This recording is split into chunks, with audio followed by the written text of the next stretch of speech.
Gempa berkekuatan 5,5 skala Richter di Padang Sidempuan, Sumatera Utara pagi tadi merusak puluhan rumah di dua wilayah. Sejauh ini sudah terjadi 2 kali gempa susulan. Gempa susulan yang terjadi berkekuatan 3,5 dan 4,1 skala Richter. Puluhan rumah yang rusak ada di wilayah Padang Sidempuan dan Tapanuli Selatan.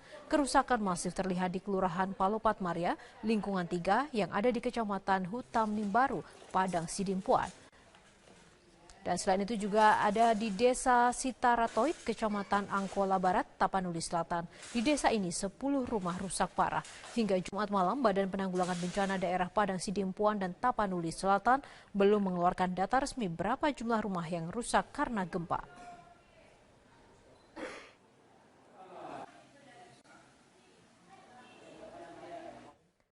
Terkait pungli bongkar muat di pelabuhan yang masih ada di sejumlah pelabuhan di Indonesia. Kita akan langsung membahasnya dengan narasumber yang telah hadir di studio, Mas Andri Yani Sanusi, Ketua Pergerakan Pelaut Indonesia. Terima kasih Mas telah hadir di studio. Saat ini di lapangan prakteknya masih banyak terjadi pungli-pungli di Kesah Bandaran. Ya, kemungkinan keseluruhan Kesah Bandaran seluruh Indonesia. Ada juga Kesah Bandar yang baik. Masih banyak. Tapi ini praktek ini tidak menutup kemungkinan masih banyak marak di Indonesia. Dan saya juga banyak dapat laporan dari kawan-kawan pelaut ataupun kawan-kawan yang kerja di pelabuhan. Itu ibaratnya seperti karter yang sudah terstruktur, yang sulit untuk dibuka, dibongkar. Kalau kita ingin membongkarnya harus masuk ke dalam itu. Gitu. Ibaratnya celah-celah mana saja yang biasanya dimanfaatkan oleh oknum-oknum ini untuk pungli ini, Mas? Ya, itu pemilik kargo, pemilik kapal. Itu Jadi awalnya dari pemilik kargo, pemilik barang ini ya? Pemilik barang, terus pemilik kapal, itu selalu kebanyakan dipersulit dengan birokrasi gitu. Ya. Nah, imbasnya ini jatuhnya ke pelaut. Makanya pelaut masih banyak yang diupah ratusan ribu, mereka nggak berani menaikkan upah pelaut karena oknum-oknum PNS ataupun oknum swasta itu melakukan pungli dan nominalnya tidak kecil. Jadi pengusaha-pengusaha kapal sudah merasa banyak pungli diperas oleh oknum-oknum ini, jadi biaya sudah banyak tersalurkan di sana, betul. Jadi biaya untuk mungkin memberi upah pelaut yang lumayan standar kebutuhan ya, tidak seperti itu prakteknya. Iya, seperti itu. Saya sudah komunikasi dengan salah satu pengusaha juga, pengusaha kapal. Mereka ini banyak dibebani oleh oknum-oknum di perhubungan laut. Ya. Modus-modus pungli seperti apa sih, Mas? Itu bisa cash, bisa janjian di luar, bisa cash. Sekarang ini kebanyakan cash, dia nggak mau transfer. Itu saya udah telusurin semua. Ya, saya tidak bisa masuk langsung karena Pak Budi Karya juga membatasi, dan saya udah lost kontak sama beliau sekarang karena saya mungkin getol untuk memperjuangkan keadilan ya, untuk membongkar kebusukan ini semua. Ya, saya sudah nggak ada kontak lagi sama beliau. Nah, saya sangat sesalkan gitu loh. Padahal saya ingin membantu negara ini. Untuk modus-modus tadi yang cash langsung itu modusnya seperti apa? Mungkin saat pengusaha ingin mengurus surat-surat di situ sudah ada tertera mungkin di sini. Itu mereka semacam itu kecil. Mereka biasanya lewat agen ya, agen-agen pelayaran, agen-agen bongkar muat. Itu mereka nggak bakalan terima orang baru. Itu orang-orang lama semua, udah pemain semua. Agennya pun memang itu salah satu. Agen nggak bisa ngapa-ngapain karena ada tekanan. Ada tekanan dari oknum-oknum yang ada di pelabuhan. Gitu loh. Kalau enggak, usaha mereka bisa dimatikan kok. Saya dapat informasi itu langsung dari pelaku. Mereka nggak bisa ngapa-ngapain. Kalau mereka istilahnya melawan, usahanya langsung habis, bangkrut gitu loh. Tapi lebih banyak modusnya adalah cash daripada transfer. Ya, banyak cash. Lebih mudah Waduh, gila-gilaan harganya. Kalau pemerintah, Pak Presiden Jokowi ingin membasmi ini semua, ayo kita usut sampai tuntas. Ini mafianya luar biasa. Hampir seluruh Indonesia, praktek ini masih marak sampai sekarang. Gitu. Dan nominalnya pun nggak kecil. Sebelum kita bahas nominal, sektor-sektor apa aja yang dikenakan pungli ini? Sampai sekarang untuk pelaut masih banyak. Untuk pelaut. Masih Tapi banyak. Untuk pemilik barang dan juga pemilik kargo, pengusaha kapal juga seperti apa? Ya begini, kita nggak melebar sedikit nih. Saya kemarin dapat informasi juga dari jalur bea cukai ya, kawan-kawan yang mengurus ke bea cukai.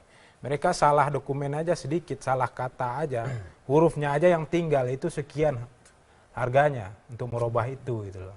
Jadi dimanfaatin betul gitu. Kesalahan administrasi sedikit Iya, itu sudah itu jadi dipersulit celah mereka gitu loh. Saya informasi dapat dari agen yang mengurus dokumen itu untuk dikeluarkan dari pelabuhan. Itu sampai stres agen itu sampai saat ini nggak ada tindakan yang jelas dari pemerintah.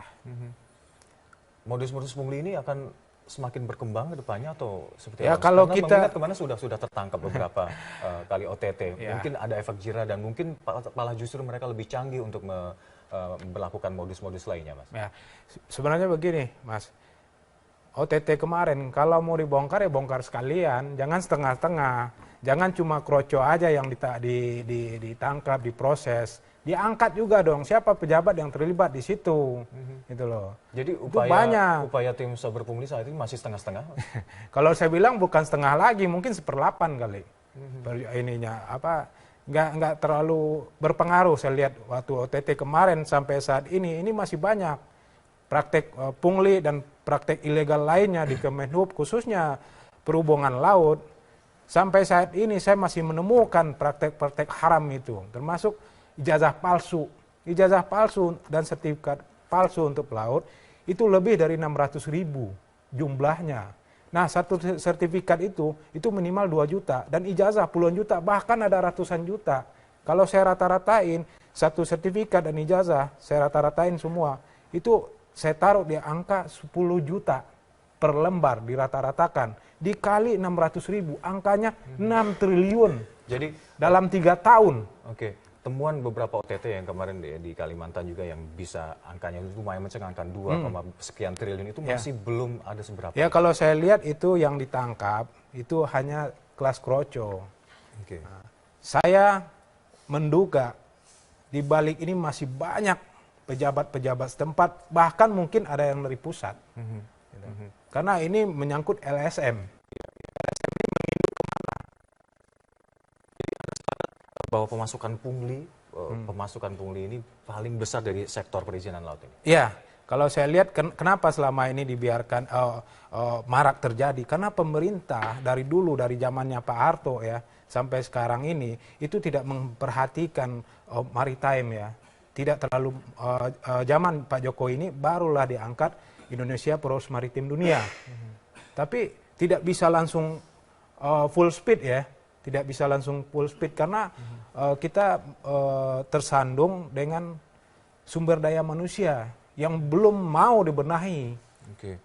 Pungli ini merata di seluruh daerah, di kesabaran-kesabaran seluruh Indonesia. Anda melihat adanya kewenangan daerah, mungkin dekresi dari kepala daerah untuk bisa andil dalam memberantas pungli ini? Ada, kewenangan dari pemerintahan daerah sangat ada. Mereka punya kepentingan di situ. Bisa mereka kalau ingin memberantas ini semua, itu kepala daerah, misalnya bupati apa wali kota, mereka punya kewenangan di situ. Tapi prakteknya seperti apa di lapangan? Ya, ini kan sebenarnya kan ini jaringan rahasia ya. Mereka permainannya cantik, susah juga untuk dibuka. Kalau kita tidak masuk ke dalam itu, kalau hanya sebatas kepolisian yang masuk, itu susah dibuka. Saya mengharapkan kayak kemarin yang ditangkap 4 orang tersangka dari Samarinda itu, semestinya tim saber pungli dilibatkan. Biar semua terbuka, jangan kepolisian aja yang interogasi mereka. Itu berbagai KPK dilibatkan. Jadi biar tidak untuk mencegah deal tertentu gitu loh. Kalau saya sangat meyakini masih banyak di belakang ini. Solusi yang tepat kira-kira apa agar program Pak Jokowi juga untuk agar bahari dan maritim ini berdaulat di bangsa ini? Saya meminta ke Pak Jokowi dan Pak Budi Karya, marilah digandeng organisasi yang betul-betul memperjuangkan keadilan 100% untuk rakyat Indonesia. Jangan organisasi yang abal-abal. Kita kawal poros maritim ini, tol laut. Kita kawal. saya sampai sekarang menemukan, kemarin saya menemukan juga ada proyek fiktif tiap bulan itu miliaran mereka ambil dari uang negara. Itu adanya di perhubungan, pengadaan barang. Tapi sampai sekarang tidak dibuka. Saya mau masuk ke situ, tapi akses saya diputus. Baik. Karena saya terlalu vokal. Saya ingin memperjuangkan bangsa ini, bidang saya di bidang maritim. Ayo kita mari kita buka semua gitu loh, nggak usah kita tutup-tutupin lah. Jadi, kita mau maju apa enggak gitu loh. Tim Saber Pungli ini alangkah lebih baiknya melibatkan pilihlah organisasi masyarakat, LSM masyarakat yang betul-betul menyuarakan keadilan, kemakmuran untuk rakyat Indonesia. Nah, kemarin yang dilibatkan oleh Pak Budi, saya ketawa saya ngelihat ormas yang tidak mengerti dengan maritim. Itu dilibatkan gitu loh. Saya nggak ngerti itu loh. Apa maksudnya itu? Masih ditahan dulu, kita memiliki paket informasi berikut ini. Pemirsa, sejak dibentuknya tim Saber Pungli, sejumlah kasus pungutan liar telah berhasil dibongkar. Salah satu yang cukup fenomenal adalah penahanan mantan Direktur Utama PT Pelindo III Surabaya serta sejumlah pejabat struktural di bawahnya.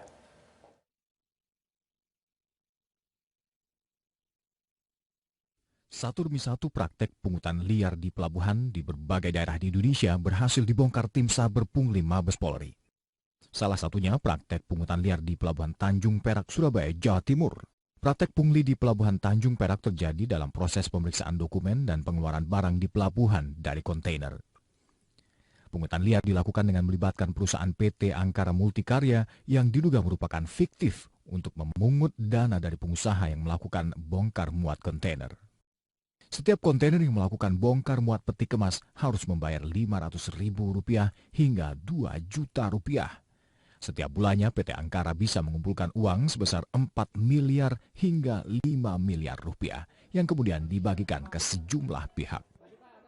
Dalam kasus ini polisi menetapkan sejumlah tersangka, antara lain mantan Direktur Utama PT Pelindo III DS, Manajer Operasional PT Pelindo Energi Listrik F, Direktur Operasional dan Pengembangan Bisnis PT Pelindo III RS, serta Direktur PT Angkara berinisial A.